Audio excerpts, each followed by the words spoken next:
اللهم إني أسألك علما نافعا ورزقا طيبا وعملا متقبلا.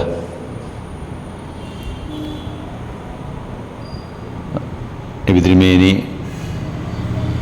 നിത്യവും പ്രാർത്ഥിക്കാൻ നിർദ്ദേശിച്ച ഒരു ചെറിയ വളരെ അർത്ഥവത്തായ ഒരു പ്രാർത്ഥനയാണ്. അതിൻ്റെ അർത്ഥം ഇങ്ങനെയാണ്: അല്ലാഹുമ്മ ഇന്നി അസ്അലുക ഇൽമൻ നാഫിഅ. അല്ലാഹുവേ, ഞാൻ നിന്നോട് പ്രയോജനപ്രദമായ വിജ്ഞാനം ചോദിക്കുകയാണ്, ആവശ്യപ്പെടുകയാണ്.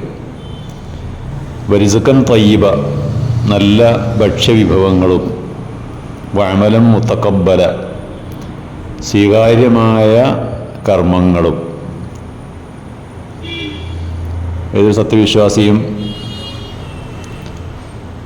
എപ്പോഴും ആഗ്രഹിക്കുന്ന 3 കാര്യങ്ങളാണല്ലോ: നല്ല അറിവ്, നല്ല വിജ്ഞാനം കരസ്ഥമാക്കുക എന്നുള്ളതും, ആ വിജ്ഞാനം ജീവിതത്തിന് ഉപകാരപ്രദവുമായിരിക്കണം.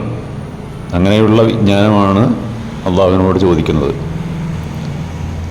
നല്ല ഭക്ഷ്യവിഭവങ്ങൾ, ഹലാലും തയ്യിബുമായിട്ടുള്ള നല്ല ഭക്ഷ്യവിഭവങ്ങൾ, ആരോഗ്യത്തിന് ഹാനികരമല്ലാത്ത, ആരോഗ്യത്തിന് ഏറ്റവും ഉത്തമമായ ഭക്ഷ്യവിഭവങ്ങൾ. അതുപോലെ തന്നെ താൻ ചെയ്യുന്ന ഓരോ കർമ്മവും അള്ളാഹുവിന് സ്വീകാര്യമായിരിക്കണം. താൻ ചെയ്യുന്ന ഏത് പ്രവൃത്തിയും അതിന് പ്രതിഫലം ഉണ്ടാകത്തക്ക രീതിയിലുള്ള നല്ല കർമ്മങ്ങൾ അത് എന്നിൽ ഉണ്ടാകണം എന്നാണ് ഓരോരുത്തരും അള്ളാഹുവിനോട് ചോദിക്കേണ്ടത്.